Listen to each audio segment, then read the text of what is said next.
Hey guys, this is Kayla from the Spot Athletics. I'm here to talk to you today about something that's very important, but also very overlooked as well. Data shows in 2014 there are 28% of female college strength coaches. Okay, that is huge. That is the most in history. In 2012, 24%. So I would love to see this trend just keep going up and up. Okay?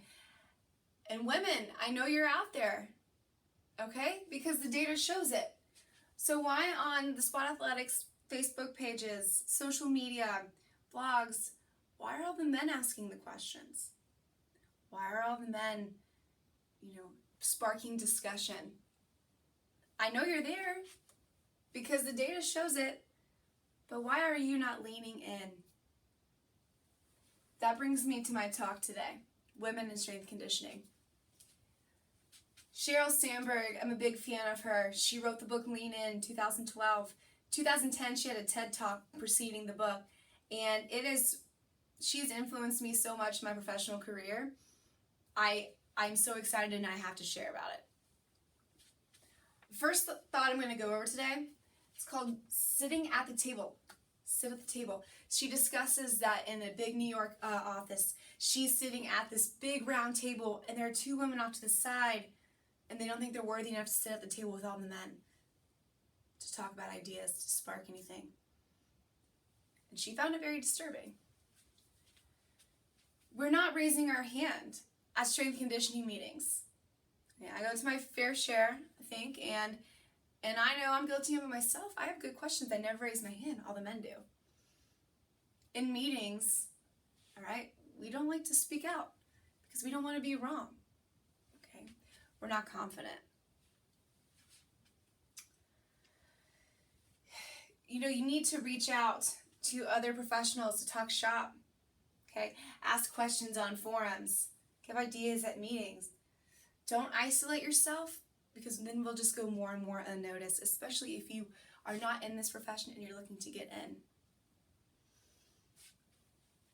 Raise your hand and contribute. Okay. Own your own success. Men attribute their success to themselves. Women attribute their success to external factors. Like, I'm lucky. I worked hard. Somebody helped me. We don't realize how smart and talented we are, or we wouldn't be where we're at. We apologize for asking questions. This brings me to my next point of likability. Okay, likability and success are positively correlated with men and negatively correlated with women. What that means is that if a woman is seen as successful, she might be bossy. She might be too harsh. We might not want to hang out with her. Okay, but the guys who are successful, we like them. They're cool, they're fun to hang out with. So women want to be liked, and that's natural. I want to be liked. I would be lying if we all said we didn't want to be liked. And I feel like as strength coaches, and I'm guilty of this too, is that we do either or. When we're out there coaching, we want to be liked. Okay, so success takes a back seat. Okay, we don't raise our hand very much because we don't want to seem like we know it all. We don't want to contribute because we don't want to seem like we know it all. But men have no problem with that. Also, if you're out there coaching athletes, I feel like women, we have to put on a harsh exterior and get a little mean because we have to make up for something that the men have that we don't. I catch myself doing it all the time. But if you can bring the intensity as a coach, have fun with your athletes, and make them want to train, you are the most successful coach in the room. You don't have to be mean or harsh to be successful, to get your point across, to make your athletes respect you. That's a huge point that I feel a lot of females struggle with. Likeability. Also, don't leave before you leave. When I first got into strength conditioning, I used to be an athletic trainer, and the hours there weren't great. And strength conditioning is even crazier. Some days you're on your feet 5 to 8 at night, depending on the private sector. I have a weird break in the middle of my day, but in collegiate, you're all day. I started thinking about, like, I'm going to have a family one day. Like, what am I going to do? What am I going to do? If I'm a full-time strength coach, what am I going to do? I was 21 when I had these thoughts. I'm 25 now, and I still don't have a family. And if I would have kept thinking that way, I would not be where I am right now. The moment that women start to have these thoughts about making room for a child, the more they stop raising their hands, the more they stop sitting at the table, the less they contribute. Okay, and if you take a back seat and start having these doubts, somebody else is going to be there.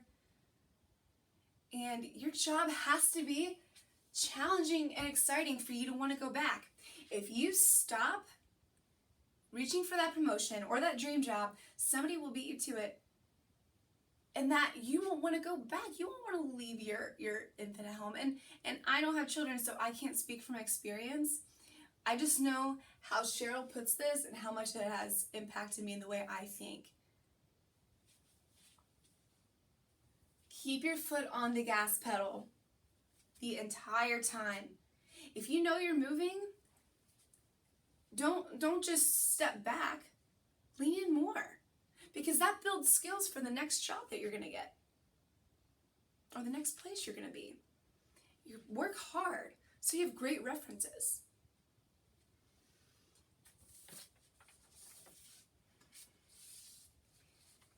Don't leave before you leave. Okay? And now I ask this. What would you do if you weren't afraid? Women, if you're looking to get into this profession and you don't know how to even get about it, I 100% don't have the answers, but please reach out to me. Start sparking discussion. I'd love to talk with you more about it. Okay? If you weren't afraid, what would you do? And go do it. Just go do it. What do you have to lose? Don't apologize for your success. Sit at the table, contribute, and do not leave before you leave. Those are the most important advice I can give you. Okay. If you have any questions, please let me know. Please go read her book and go watch her TED Talk. Thank you guys.